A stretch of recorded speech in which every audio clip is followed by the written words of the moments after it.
comenzar debemos tener en cuenta que la palabra trófico está relacionado con todo lo alimenticio. Es por ello que esta palabra se asocia o es relativa a todo lo que tiene que ver también con la nutrición.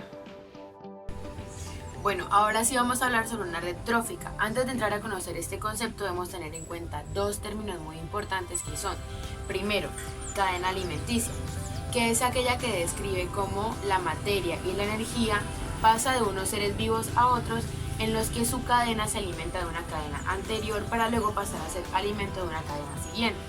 Por otra parte, nuestro segundo término será comunidad ecológica, que es el conjunto de poblaciones que habitan, interactúan y se relacionan entre sí bajo un mismo entorno.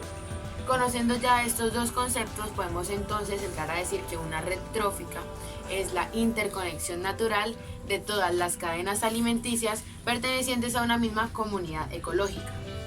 Las relaciones tróficas comprenden una distinción fundamental. Por una parte encontramos los organismos autótrofos, que son aquellos que sintetizan sus nutrientes a partir de la materia inorgánica. Entre estos encontramos las algas, los pinos y por último las cianobacterias. Por otro lado vemos los organismos heterótrofos, que son aquellos que consumen materia orgánica que proviene de otros seres vivos, bien sean autótrofos o también heterótrofos, entre los que también encontramos vacas, cabras o leones. Debemos recordar que los organismos heterótrofos se dividen en otros 4 tipos de organismos más. Primero encontramos los herbívoros, que son aquellos que se alimentan tanto de plantas como también de organismos autótrofos. Por otra parte encontramos los carnívoros, que son aquellos que se alimentan de los herbívoros. También encontramos por otra parte los depredadores, que se alimentan tanto de los carnívoros como también de los herbívoros. Y por último encontramos los descomponedores, que son aquellos organismos heterótrofos que se alimentan de la materia orgánica en descomposición, o también se le puede llamar materia orgánica muerta. Les voy a hablar sobre la red trófica acuática. En ella incluyen animales que no viven en el agua pero se alimentan de ella. En los ecosistemas acuáticos, estas redes están totalmente adaptadas a la vida dentro, bajo y fuera de la superficie del agua. A continuación les voy a explicar la cadena alimenticia. Bueno, como podemos ver, en el primer eslabón encontramos los productores autótrofos que inician con las algas. En el segundo eslabón encontramos los llamados crustáceos diminutos. En el tercer eslabón encontramos los que son los peces y crustáceos de un menor tamaño. En el cuarto eslabón encontramos los que son peces, aves y mamíferos de mayor tamaño. También podemos encontrar lo que son focas, morsas, ballenas y los cocodrilos. Y finalizando ya en el quinto eslabón encontramos depredadores acuáticos de mayor tamaño y son más conocidos como los tiburones. También cabe resaltar que las aves como los pelícanos también hacen parte de esta red trófica, que aunque no viven en el agua se alimentan de ella. En los ecosistemas terrestres, las redes tróficas son incluso más vastas que las marinas, ya que en ellas intervienen una gran cantidad de organismos autótrofos como lo son las plantas. Como consecuencia, existe una amplia variedad de consumidores primarios, desde insectos que se nutren de savia o néctar, pasando por pájaros devoradores de frutos y herbívoros rumiantes de diverso volumen, hasta hongos simbióticos e insectos comedores de hojas y descomponedores. Asimismo, tal variedad de herbívoros sustenta una gran cantidad de consumidores secundarios, entre los que figuran algunos roedores pequeños, algunos primáteres y algunos artrópodos como la araña. De ellos también dependen los consumidores terciarios de gran tamaño y apetito carnívoro, como lo son los grandes cazadores felinos, los osos, los lagartos, las aves y los primates superiores y claro está, el ser humano.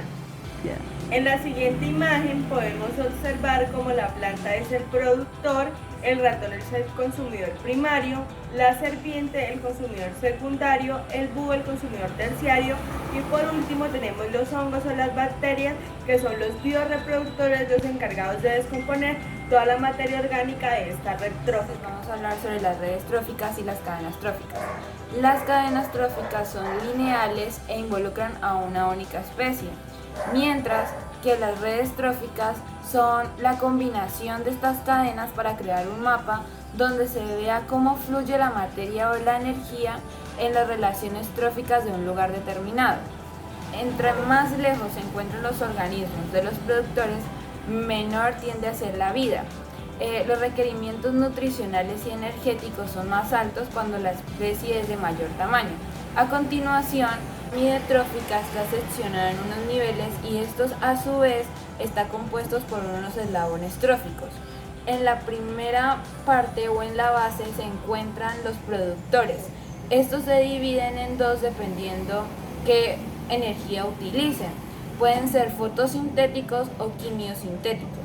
Cuando son fotosintéticos significa que ellos producen su propia energía, convirtiendo la materia inorgánica en orgánica, mientras que los quimiosintéticos son los que tienen que componer su energía por medio de la descomposición inorgánica de elementos como lo son el hierro, el hidrógeno, el nitrógeno y el azufre. Sobre los productores se encuentran los consumidores primarios. Estos se alimentan de plantas y otros seres autótrofos. Un ejemplo de estos son los rumiantes, como lo son las jirafas, y las vacas, como lo son las aves herbívoras, moluscos, crustáceos y protozoos. Sobre los consumidores primarios se encuentran los consumidores secundarios, que se alimentan de los animales herbívoros, como lo son el león, el tiburón y el lobo. Entre los consumidores secundarios se encuentran los consumidores terciarios. Estos se alimentan de consumidores primarios y secundarios. Un ejemplo de ellos es el perro, la rata, la hiena y por supuesto el humano.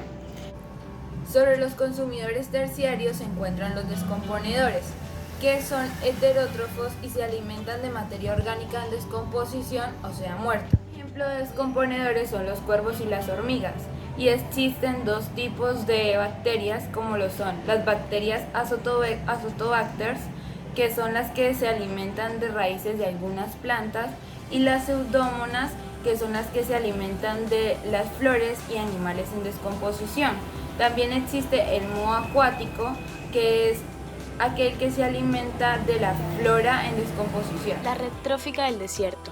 El desierto es un ecosistema intenso de vida adaptada a las brutales temperaturas diarias y las terribles sequías, lo cual es todo un reto, dado a que existe en dichos lugares una vegetación muy escasa, diseñada para resistir mucho tiempo sin agua o para captarla del aire y por ende contiene una bajísima tasa de biodiversidad. Sin embargo, en el desierto es posible hallar todos los niveles tróficos de una pirámide. Los productores, entre los que estarán las plantas xerófitas como los cactus, que nunca son demasiado numerosas, a diferencia de otros ecosistemas. Por otra parte, encontramos los descomponedores, que son mucho más abundantes en comparación con los otros niveles. En este caso encontramos los insectos, los animales carroñeros y los microorganismos, ya que en el desierto las condiciones intensas hacen que nada se desperdicie. Entre los descomponedores también se encuentran algunos consumidores primarios, mayoritariamente insectos y algunos pequeños roedores. De ellos se alimentan los artrópodos cazadores, como lo son los escorpiones, las serpientes venenosas o algunas aves pequeñas. Finalmente encontramos un tercer eslabón de consumidores constituido por aves de rapiña, serpientes de buen tamaño o algunos cánidos como el coyote, dependiendo de la ubicación y el tipo de desierto.